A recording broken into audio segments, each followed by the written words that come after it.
Hey guys, it's DT. Welcome back to the channel. Today we are taking a look at another monster Venom statue. This is a custom Venom transformation statue. I think it's going to be one of the biggest Venom statues in my collection. Now when this first came out, I asked myself, do I need another Venom statue? I already have like 6 Venoms. 8 if you count this Venomized Batman or this Venomized Dumbo. So I have a lot of Venom statues. I didn't know if I had room for another one, especially one this big. However, this one was based on a comic book cover by Tyler Kirkham that I actually own the original art for. So I said, what the heck? So this is a variant cover for Venom #1, again by Tyler Kirkham.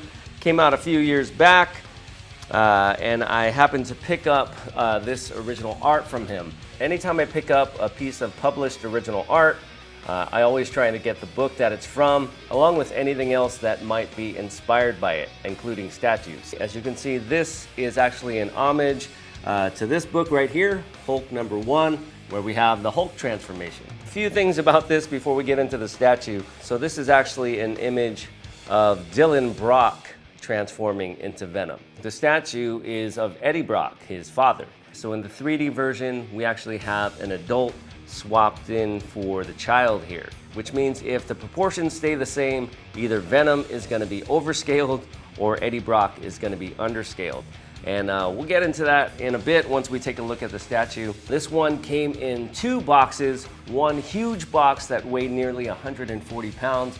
I couldn't even get it through the doors of my office, and a smaller box. So instead of bringing that whole box, putting it on the table, throwing my back out, I thought I'd leave it in the other room and just bring in all the pieces and we'll take it from there.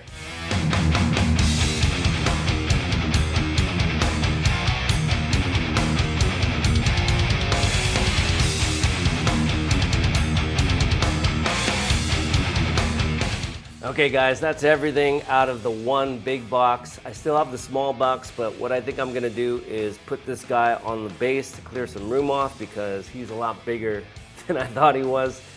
This thing rivals the 1/3 scale LBS Incredible Hulk that I have. He might even be taller, but this is supposed to be a 1/4 scale statue. So this is definitely the biggest 1/4 scale Venom I've ever seen. But when I looked at these portraits, I knew this thing was gonna be huge. So let's see if we can get the turntable up here and then put this base together. This thing also weighs a ton. It's got all this clear resin on the top. Looks really cool. Looks like it's gonna be a little bit wider than the diameter of this Lazy Susan. So let me move this guy a little bit. Whoa. Oh. There's also a place where I guess the other piece keys into the front. I'm actually liking the depth right now of this. It doesn't look like it's gonna take up that much room. However, we still have to add on that other part, so we'll see. I hate it when statues are so deep that you just can't put them anywhere. This one looks like it's actually gonna fit on the shelf. Oh, this is like a big child. All right, which way does he go? It looks like there's one key. It's gonna go in this way.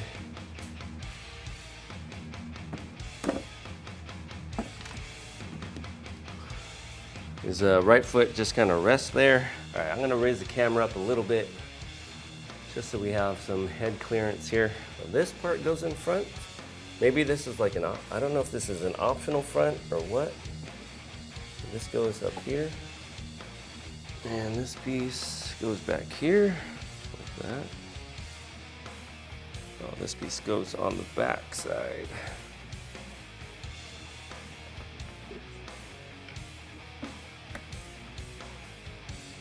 Let's pick a head. I think since we're gonna try to match the cover art, I think he's got the small eyes in that. That's probably the one I'm gonna be using. Some of these other options look pretty cool. Before we get into the tendrils, I'm gonna open up the other box. So this one's a lot smaller, a lot more manageable. All right, we even have an art box on this. Ugh. Man, if you thought getting XM Studios black boxes open were hard. So I'm guessing Eddie is in here. I believe when they made the prototype for this piece, Venom was a lot smaller, making Eddie a lot smaller. So instead of having an undersized Eddie, they decided to increase the scale on him and thereby increasing the scale on Venom as well. Looks like he pretty much comes in one piece minus the head. There he is, check him out. He's got the symbiote on him, sort of like a tattoo. We've got some added symbiote pieces here. This transformation portrait and an alternate transformation portrait. We've got 2 layers here. Down here we've got his base. Looks like the ES on this guy was 50 pieces. And he's got some more of that clear resin. And we have a bunch more symbiotes. We got a clean portrait as well. That's gonna do it. All right, so let's get Eddie up here. So I think what we have to do is remove this piece. This is an optional piece. If you just want to display Venom by himself, or maybe put Eddie by his side instead of in front of him. So that's always a good option to have, especially when you're dealing with depth. But we'll set it up how it was intended with Eddie in front first. So we can remove this piece. Put in this piece. Now this piece doesn't have any keys, so it's just gonna butt up against it.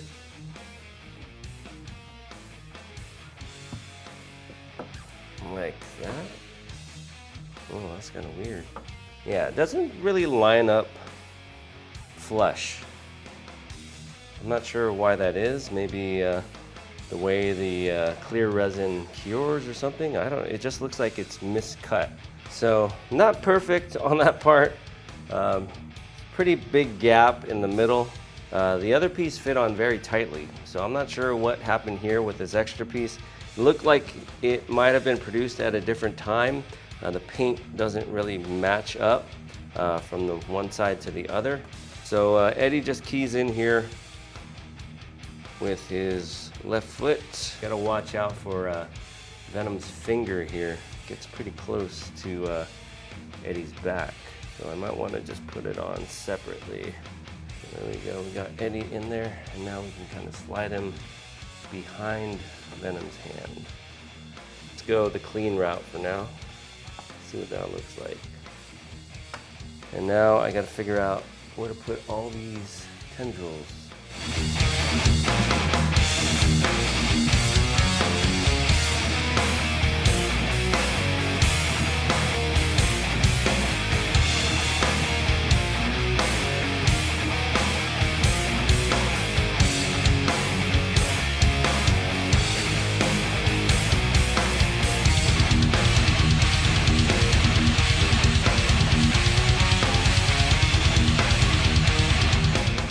One keyhole on the side of his body.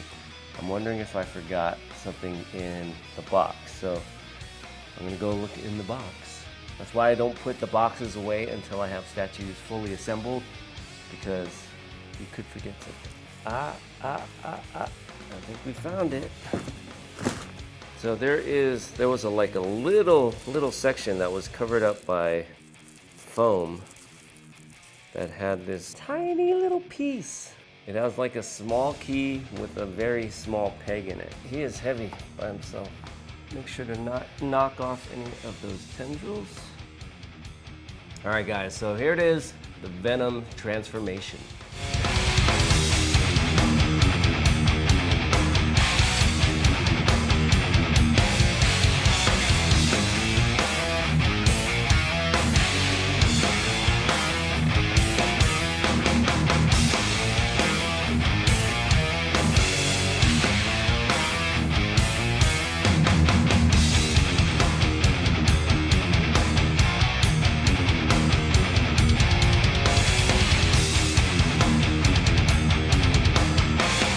I think they did a good job with the likeness and similarities between the original artwork. The tendrils kind of flow off of his shoulders the same way. His hand positioning is a little bit more spread out in the statue, but all the muscle proportions are very similar. Right now I have the head sculpt that matches the cover. Like I said, this is probably the one I'm going to be using, but we'll try those other ones out in a bit. He doesn't have the chains that he has, but I guess I could probably easily add those chains myself. So down here on the base, we have kind of this sewer base. We've seen these in Venom statues before. I personally don't own any, so this is kind of cool to add to the collection. We have kind of these little rings in the water to show some motion. We've got the sewage dripping out of this little pipe here. I like that they built up the back of the base to give it a backdrop, not just a flat piece. It just makes it a little bit more interesting, adding some of these other brick and metal looking elements. My nitpick with the overall base here is that Eddie's base doesn't really match up with Venom's base, both in the paint color and of course the actual cut of the base. It touches here on the sides, but then has a gap in the middle. Other than that, I think the base looks pretty cool. Then looking at Venom, like I said, he's more like a Hulk Venom here in both his muscle proportions and his height. He's got the clawed feet. They seem to add a bunch of texture too that's not in the original art. He looks a little bit more smooth in that artwork. They used a flatter paint for most of his skin and then a more glossy sheen for some of that veiny looking symbiote. I think it gives it a nice contrast along with some of these bluer highlights in there. So it's not just one solid black color, but Venom's got these big tree trunk legs, massive arms, back, and these tendrils kind of reaching around his shoulders.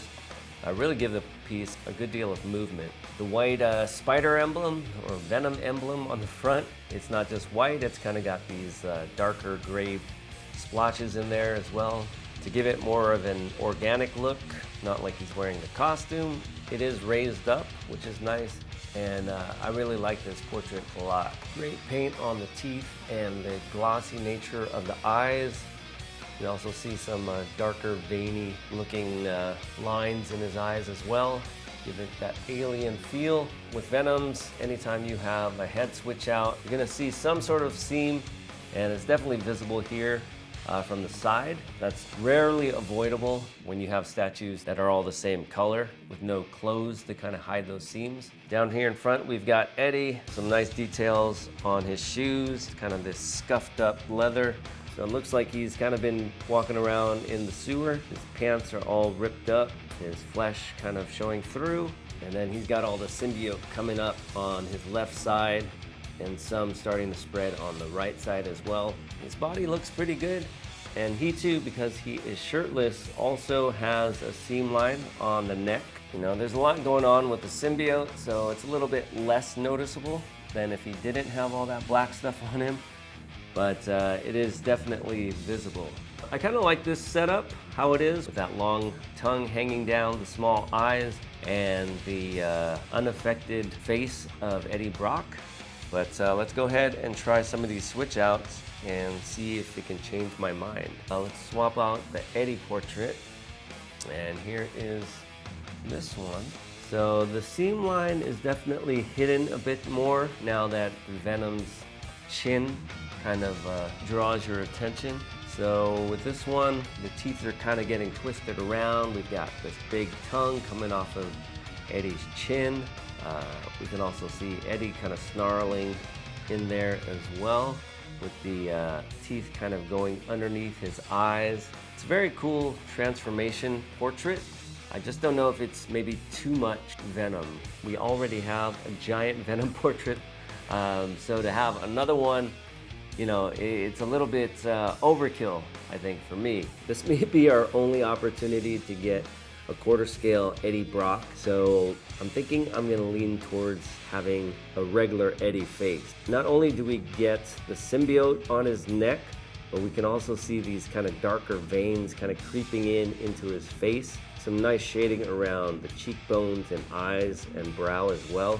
So I'm really liking that portrait. So this one, he also has that same giant Venom chin. I think the main difference is that we get Eddie's tongue kind of coming out of his mouth and blending into the actual Venom tongue. And Eddie's mouth is actually open too, kind of getting stretched. So it's a little bit more dynamic than the other one. There are a whole lot of teeth going on here with this portrait. But if you're looking for a nice transformation, I think both of these options work great. But like I said, it's a little bit too much tongue for me for this whole diorama. Maybe if we switch out Venom's head for the one with no tongue, you know, it might look a little bit better. Here is the closed mouth Venom. This is kind of more the McFarlane-esque, I guess, Venom. I do think this one looks better if you're gonna use one of the transformation portraits on Eddie, just because he doesn't have his tongue sticking out, so that tongue is a nice pop of color. I personally like it reversed. So let's try out that last Venom portrait. This is the one with the big eyes and the wiggly tongue. That one is pretty crazy. I like it a lot, but it's not the artwork, so it doesn't really make sense for me. This one, his tongue is kind of doing all these little twists and turns. His teeth look like they're actually biting his own tongue, which is a little bit weird. I like the smaller eyes on Venom. He has more rows of teeth, kind of overlap each other. So very cool option, just not the option I'm gonna use. So let me go ahead and switch it back to my ideal setup, and that is this right here. So I like this one, small-eyed, mean-looking Venom, some clean teeth, long tongue that's just hanging down, and then an Eddie that's got just the amount of venomizing. I have that life-size Venom transformation bust, which is going to be my representation of Eddie transforming into Venom. So I don't need it here as well. And I think having a clean-faced Eddie Brock is what's needed in my collection. Definitely the biggest quarter-scale Venom statue around, probably that's ever gonna be made. This is definitely venturing in on 1/3 scale territory here. I do like how they're set up like this with Eddie in front. My original plan was to put this thing next to the Hulk transformation. However, if I do that, that Hulk is gonna get dwarfed by this guy. So this guy is going to need his own little place, not next to any Hulks, because unless it's that LBS 1/3 scale Hulk, they're all gonna look small next to this guy. And if you did want to display Eddie on the side by himself, you can take him off, put this piece on. That by itself looks pretty cool, but it does look like it's missing something. Not a whole lot going on here without Eddie. There you go. He's got a pretty big base for just a quarter scale statue, but at least you have the option. And one last comparison, I thought I would bring out the 1/3 scale Hulk torso just to do a side by side. All right, so here's my Rage Hulk that I have displayed in my office. Again, 1/3 scale on this guy. The Hulk has clenched fists here, but as you can imagine, pretty similar in size. Okay guys, so there you have it. That was the custom Venom Eddie Brock diorama. And not only do I have to find a place to put this statue, I have to find a place to put that giant box. Not looking forward to that. But as always, let me know what you guys think of this piece in the comment section down below. Thanks for watching, and we'll see you guys next time. Bye-bye.